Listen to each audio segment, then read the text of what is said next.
This coming week is National Police Week, where we have the chance to honor the men and women who put on the uniform and serve our communities in law enforcement.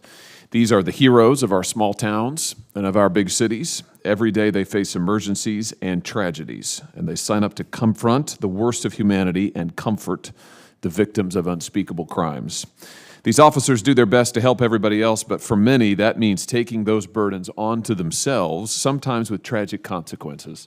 Suicide is now the leading cause of death for law enforcement officers. More than homicides, more than traffic accidents, and more than those two things combined. According to the nonprofit Blue Help, there were 165 confirmed officer suicides in 2018, including 4 in my home state of Missouri. 2019, I'm sorry to say, is on pace to be an even worse year. This tragedy happened again in Missouri just 3 months ago when a 10-year veteran of the Kansas City Police Department took his own life. We must do more to stop this epidemic of law enforcement suicide. So working with Senator Whitehouse and with law enforcement groups, in April we introduced the Supporting and Treating Officers in Crisis Act. This bill will provide local police and sheriff's departments with critical resources to prevent officer suicides and promote mental health. It will help departments hire counselors for officers in distress, set up 24-hour crisis hotlines, assist families, and fund evidence-based programs to help officers get life-saving treatment before it's too late.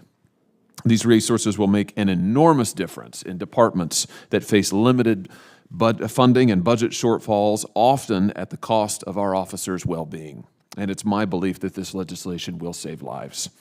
I want to thank Chairman Graham and Ranking Member Feinstein, as well as your staffs, for working with my office to bring this bill before the committee today. And I want to say a special thanks to Senator Whitehouse and his staff for partnering with me and my office to introduce this legislation. Like me, the Senator was the chief law enforcement officer of his state, of Rhode Island, and he understands the service that our law enforcement render.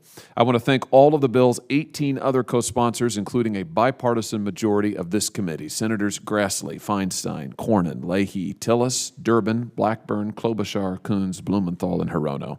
Finally, I'd like to thank the law enforcement and mental health advocacy groups who have endorsed the bill. And with permission, Mr. Chairman, I would like to enter into the record letters supporting this legislation from the American Foundation for Suicide Prevention, National Sheriff's Association, Major County Sheriffs of America, National Association of Police Organizations, National Fraternal Order of Police, Sergeants Benevolent Association of New York City, National District Attorneys Association, and the International Association of Chiefs of Police.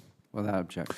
With this committee vote today, we are a step closer to passing this bill into law and giving the men and women in law enforcement the support and the treatment that they deserve. Thank you, Mr. Chairman.